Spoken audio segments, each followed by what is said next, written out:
We're going to be going to Joe in Washington, D.C. Hey, Joe, welcome to the show. Hey, y'all. Thanks for taking the call. I'm excited to talk to you today. Absolutely. How can we help? So I feel like I'm jumping on the bandwagon here and talking more real estate with y'all. We love it. The situation is that I've got an opportunity to buy a triplex to where I'm moving up in New York next month. I'm moving for work. And let's say, the worst case scenario is it's just me in the building, right? At that point, it would be about 40% of my take-home pay to cover the whole mortgage. With one tenant in there, it would be about 20%. And with two tenants in there, including me, I could live for free. Amazing. I have no other debt, and I make about 120 a year. And I've been looking around. I haven't really been able to see what the Ramsey family insight is into house hacking, as the real estate community calls it. Yeah, house hacking. Yeah, we've got some of these calls before. Usually they're, how old are you, Joe? I'm 32. Okay. Usually it's younger guys Sorry. in their early 20s. They've got no money to their name. They've got a pile of debt, and they're calling us going, hey, should I do this house hacking thing? I saw it on TikTok, and I can make a bunch of money. Your situation's a little bit different. Yeah. How much money do you have to put down on it? It's going to be a federal loan, so I'll be going, real low, 5%. I could put down, 10, 15, but that would eat up most of the reserves I would have for, maintaining the house in catastrophic And scenarios. is the numbers you ran, is that on a 30-year fixed rate? It is, yeah. Okay. Well, that changes my answer slightly.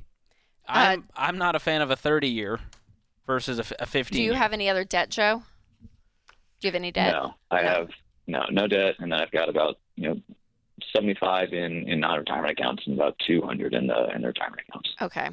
And will you be in New York for the long term? Like, do you see for the foreseeable future that's where you'll be? The current contract is 3 years, so we'll see what happens at the end of the 3 years.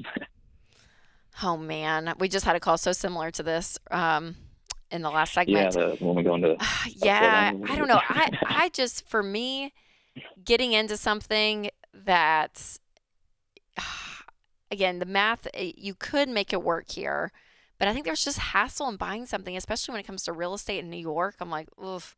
I don't know. Since you're there short term, I don't know if I would fool with it, but George may have a different. I just personally wouldn't do it. Is your life going to be over if you make this move? No, it's just not what I would do. It's not the Ramsey plan is we do 15-year fixed rate, have a good healthy down payment, and have the payment be no more than a quarter of your take-home pay.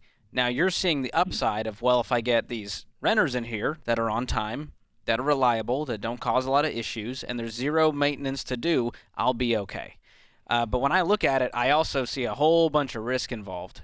And I'm never going to steer someone towards a 30-year fixed rate because, Joe, you're 32. You have a long, full life ahead of you. I don't want you to be tied down with a mortgage.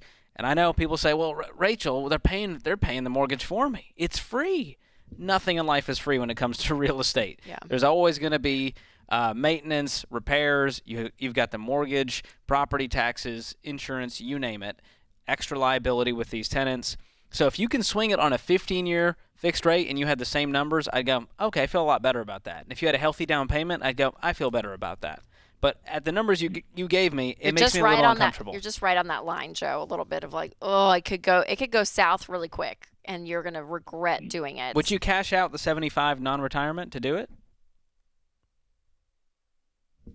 I don't think so, because then I'm riding strictly on just on my monthly income, on my W-2. So the 75 is what you're seeing as year of reserves. You're saying the 75 is your reserves. Yes, but it's currently invested.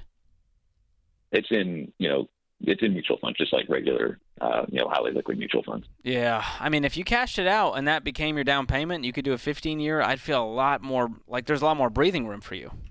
So that's what I would do personally. Again, we treat calls what we would do if I woke up in your shoes, and that's what I would personally do. Yeah, there's just a lot of factors, and I know it sounds exciting and kind of like, oh, cool, okay, I could get this and this and this and this, and it would work so well. And could it work? Absolutely, it could, but also it could go downhill real quick. So if you were to do it, it would be on a 15-year fixed rate mortgage. with no more, or with a bigger down payment. So I would put down, 10 to 15% there. And then you'd got to just be real sure that you'd get roommates in there, but hopefully that would lower the percentage of your mortgage of what you would pay. But all of the math needs to work really well for us to feel good about it. Or you're just dealing with a lot of hassle, and you could be a little bit hassle free.